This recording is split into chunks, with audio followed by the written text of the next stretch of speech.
since the book has been published and people are reading it and I'm getting really great reviews, um, what's fascinating me more than anything is that the pandemic has left a lot of women in the workforce worldwide out of work.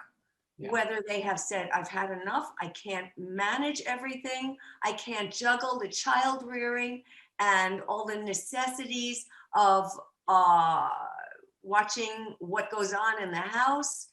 I just can't do it anymore, or they've been let go. And we have what is called today a she-cession, not a recession, but a recession that has majorly impacted females. And it's becoming so that a lot of our politicians are even talking about it and what's going to happen to the future of women in the workforce. Yeah. And I just wanted to talk to you about that because if anybody has to sharpen their skills in communications, it's women more than ever before.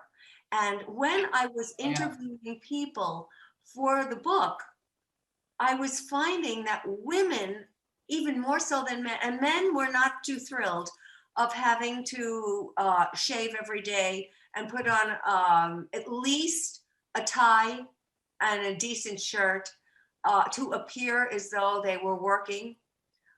But women in particular have been majorly impacted because hair and makeup, and women go through so many pains, The so pink many more pains than men do.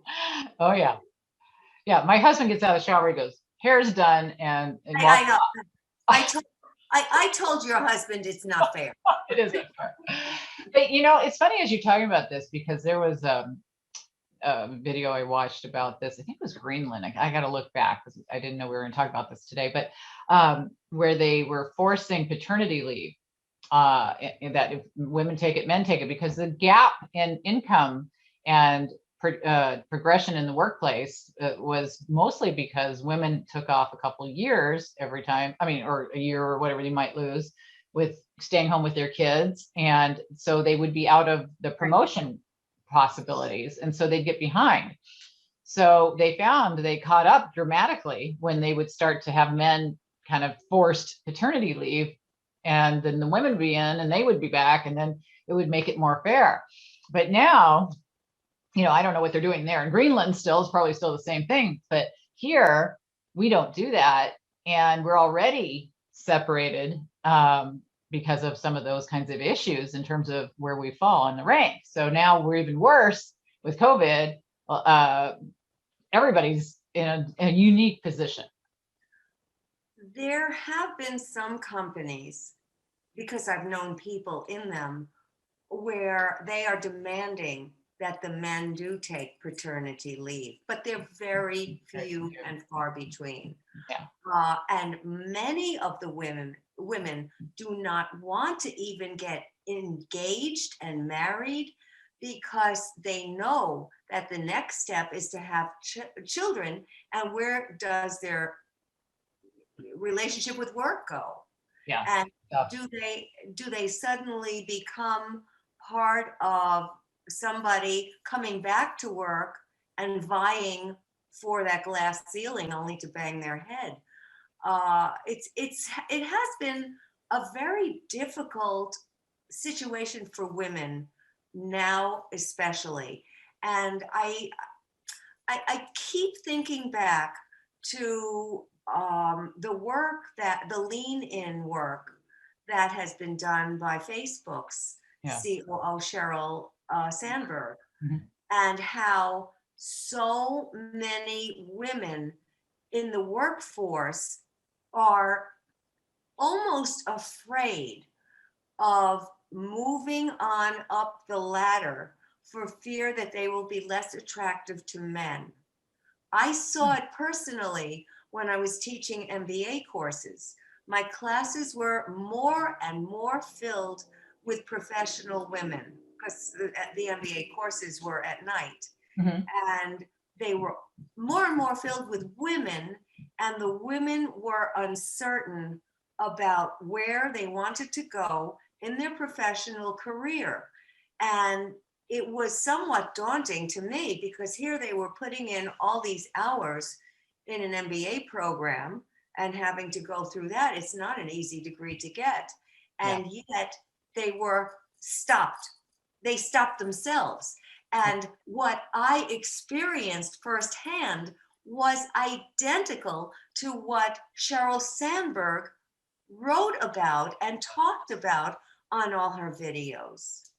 Yeah, her book was really important, and I think that, the same thing kind of happened in the medical field, with men missing out on spots in their mind that women took to go through medical school, and then some of them would Mhm. stay home after going through the training, and then there'd be resentment. Well, why did you take this spot if you weren't planning to do it? I could have been a doctor, and there was some of that kind of talk back then, and it's tough because I don't think what you're going to feel like until you become a mother, and then you have to make that decision of, do you stay home? Do you go back? I thought it was hard staying home. I thought it was really hard. When I went back, I'm like, oh, it's almost easier, right? But you don't know what you're going to do really until you get to it, and it's a very tough position for people to be in.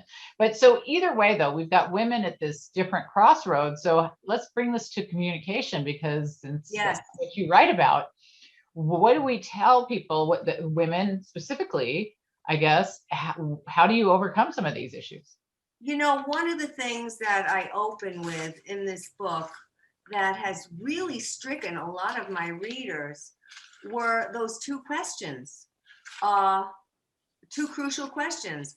I want to be known for expertise in whatever that is, and I want to be known for solving this particular problem. So that if you are intending to get into the workforce, you have to develop this in your mind before you even vie for a position. Both of us have done leadership training. Both of us have done it in corporate America as well as in the academic world. And we've trained so many of these young women. The computer just fell apart. Okay. We've trained so many of these young women only to find that, as Sheryl Sandberg says, only to find that the women do not want those promotions for fear that guys won't find them attractive. It, This I is, think it's a different thing based on each generation in some ways. And my experience with people I've talked to, I see it less of a problem with the millennials and younger than I do with the older generation. Do you think it's across generations? um, well, it's interesting because by the time you get to cross generation, I spoke to one of my former students just recently, and she's now running divisions in her company. She was always a star, Yeah. but she was married when she was my student. She was in my undergraduate grad courses. She was in my graduate courses, and she was married. She had a child, and she was able to run a household and do so many things at once. And she was just starting out. She started out at the very base level of secretarial work, and now she's some division bigwig in her very, very healthy company.